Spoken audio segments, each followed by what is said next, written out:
Yes Sharath sir. Yes Shanikka ചേട്ടാ. അല്ല ഇപ്പൊ ഇവിടെ നമുക്ക് 2 കമ്പോസേഴ്സ് ഉള്ളത് കൊണ്ട് ഞാൻ ചോദിക്കാണ്. നമ്മളിപ്പോ ഒരു സിനിമയ്ക്ക് വേണ്ടി ഒരു പാട്ട് കമ്പോസ് ചെയ്യുന്നു, അതുപോലെ തന്നെ ഇമ്പോർട്ടൻസ് ആണ് ആ ഒരു സിനിമയിൽ ഒരു BGM, അതിന്റെ ഒരു ഹമ്മിങ്. അത് ആ ഒരു സീൻ എൻഹാൻസ് ചെയ്യാൻ വേണ്ടിയാണല്ലോ നമ്മൾ അങ്ങനെ അത്തരം കാര്യങ്ങൾ ചെയ്യുന്നത്. അപ്പൊ നിങ്ങൾ കമ്പോസ് ചെയ്യുന്ന സമയം അതിനുള്ള ഇമ്പോർട്ടൻസ് ഒക്കെ എങ്ങനെ ഈ ഹമ്മിങ്ങിന് കൊടുക്കുന്നത്, പാട്ടല്ലാതെ? അതാ സീനിനെ എൻഹാൻസ് ചെയ്യാൻ ആവശ്യമുണ്ടെങ്കിൽ, അല്ല ചുമ്മാ എന്ത് സംഭവിച്ചാലും ഇവിടെ ഒരു ഹമ്മിങ് അങ്ങനല്ല. അത് ആ ഒരു സീക്വൻസിന് ആവശ്യമാണെങ്കിൽ നമ്മളത് യൂസ് ചെയ്തിട്ടുണ്ട്. അങ്ങനെ കണ്ടമാനം ഹമ്മിങ്ങുകൾ നമ്മൾ യൂസ് ചെയ്തിട്ടുണ്ട്. ഷാനിക്ക, ഈ ഇൻസ്ട്രുമെന്റ്സ് പോലെ തന്നെ അത്രയും തന്നെ ഇമ്പോർട്ടന്റ് ആണ്. ഈ പറയുന്ന പോലെ ചില സ്ഥലത്ത് നമുക്ക് ഈ പറഞ്ഞ ഒരു വോക്കൽ ടച്ച് അല്ലെങ്കിൽ ഒരു ഹ്യൂമൻ ടച്ച് കൊടുക്കുക എന്നുള്ളത്. ഈ ഇൻസ്ട്രുമെന്റ്സ് വായിക്കുന്നതൊക്കെ ഹ്യൂമൻസ് ഒക്കെ തന്നെ, പക്ഷെ ആ ഒരു വോക്കൽ വരുമ്പോഴായിരിക്കും ചിലപ്പം ഈ പറഞ്ഞ പോലെ ഒരു എൻഹാൻസ്മെന്റ് ഉണ്ടാവുക. പക്ഷെ എന്ന് വെച്ചാൽ അത് കണ്ടമാനം ഇട്ട് കഴിഞ്ഞാൽ അതിന്റെ ഒരു വില പോകും താനും. ഇപ്പൊ എനിക്ക് പെട്ടെന്ന് ഓർമ്മയുണ്ട്, തട്ടത്തില് ഈ ആയിഷ ഈ ലെറ്റർ വെച്ചിട്ട് പോകുന്നുണ്ട് ബൈക്കിൽ. അപ്പം അത് മേലെ നിന്ന് നിവിൻ കണ്ടിട്ട് നിവിന്റെ ഒരു അപ്പം അത് ആ പടത്തിൽ തന്നെയുള്ള നമോസ്തുത എന്ന് പറഞ്ഞ പാട്ടിന്റെ വേറൊരു വേരിയേഷനാണ് ആ ഒരു ഹമ്മിങ്. അത് ഇൻസ്ട്രുമെന്റിൽ വായിച്ചാൽ അത് ശരിയാവില്ല. എന്താ സിമൺസിന്റെ വിക്കറ്റ് എടുത്ത ശ്രീശാന്തിനെ പോലെ ഞാൻ എന്തൊക്കെയോ കാട്ടിക്കൂട്ടി എന്ന് പറയുന്ന ആ സീനിൽ അത് അങ്ങനെ ഒരു ഹമ്മിങ് വേണം എന്ന് തോന്നി. ഒരു ഇൻസ്ട്രുമെന്റിന് ആ ഒരു വോക്കലിനെ റിപ്ലേസ് ചെയ്യാൻ പറ്റില്ല. ഞാൻ ഇത്രയും ചോദിക്കാൻ കാരണം നമുക്കൊരു സ്പെഷ്യൽ ഗസ്റ്റ് വരുന്നുണ്ട്. നമുക്ക് ഒരു ക്യൂൻ ഓഫ് ഹമ്മിങ് എന്നൊക്കെ നമുക്ക് വേണമെങ്കിൽ വിളിക്കാം. ഇത്രയും കുറെ നല്ല കിടിലൻ പടങ്ങൾക്ക് നമുക്ക് ഹമ്മിങ് പാടിയിട്ടുള്ള ഒരാളാണ്. അതുപോലെ തന്നെ കുറെ സൂപ്പർ ഹിറ്റ് സോങ്സും. ഞാൻ പേര് പറയുമ്പോ ചിലപ്പോ നിങ്ങക്ക് മനസ്സിലാവും. നമ്മുടെ സ്വന്തം ലതിക ടീച്ചർ.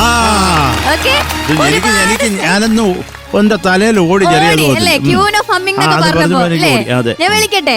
ഒരുപാട് സ്നേഹത്തോടെ നമ്മുടെ സൂപ്പർ സ്റ്റാറിന്റെ വേദിയിലേക്ക് ലതിക ടീച്ചറെ ഞാൻ സ്വാഗതം ചെയ്യാണ്.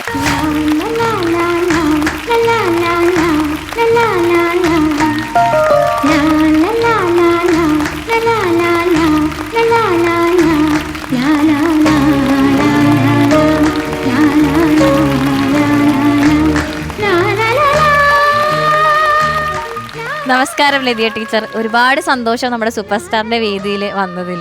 എവിടെയായിരുന്നു ചേച്ചി? ഇപ്പൊ ഈ അടുത്തൊന്നും കാണുന്നില്ലല്ലോ, എന്താണ്, തിരക്കാണോ? ഇപ്പൊ തിരക്കുണ്ട്.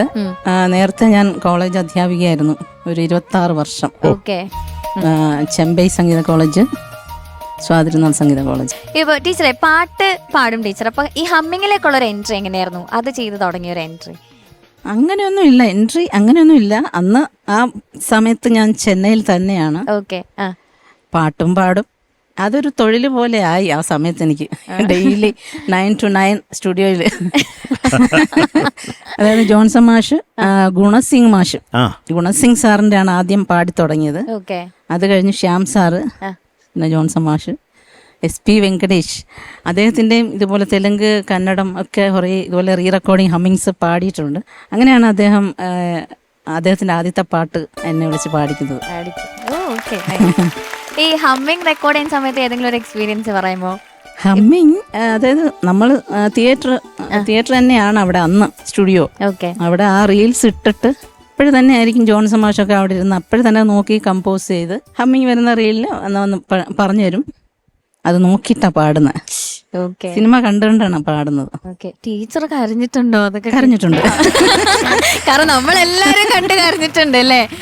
കാരണം ഞാനും അമ്മയും ഇത് കണ്ട് അവിടെ ഇരുന്ന് കരയുന്നത് കാണുമ്പോഴാണ് ഡയറക്ടേഴ്സിന് ഒരു സമാധാനമാവുന്നത്. കാരണം സിനിമ ഏറ്റു, ഓക്കെയാണ്, അത് കരഞ്ഞു, ഹിറ്റാണെന്ന്. ഓക്കെ, ഞങ്ങൾക്ക് എന്തായാലും അത് കേൾക്കണം. ചിത്രത്തിലെ ഹമ്മിങ് ആണോ? പാട്ടൊന്നും വേണ്ടേ? പാട്ടും വേണം. ഹമ്മിങ് എന്ന് പറഞ്ഞോണ്ട് എനിക്കത് കേൾക്കാനുള്ളൊരു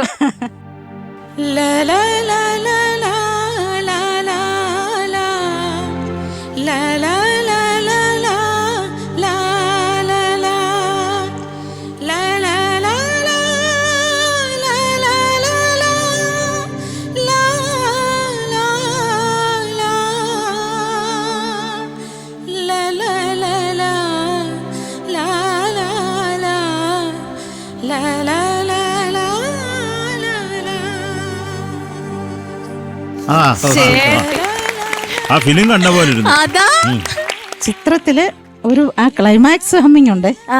എന്താണ് എന്നെ കൊല്ലാതിരിക്കാൻ പറ്റുമോ എന്ന് ചോദിക്കും. വല്ലാത്ത സീനാ അത്. അയ്യോ സത്യം. എന്നെ കൊല്ലാതിരിക്കാൻ പറ്റൂ.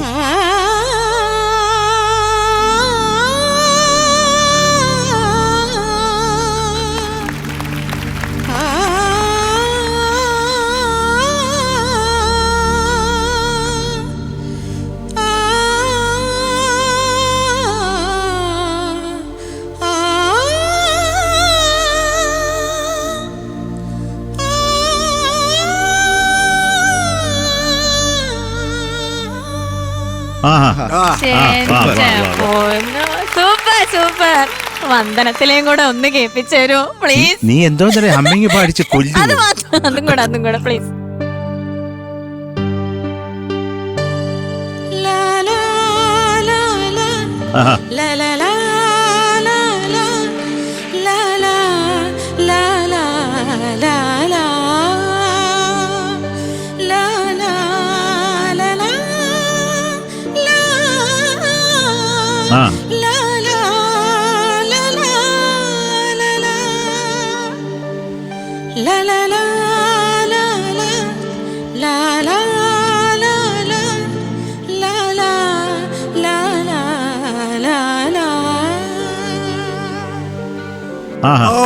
പോയി അവര് 2 വഴിക്ക് പോയി.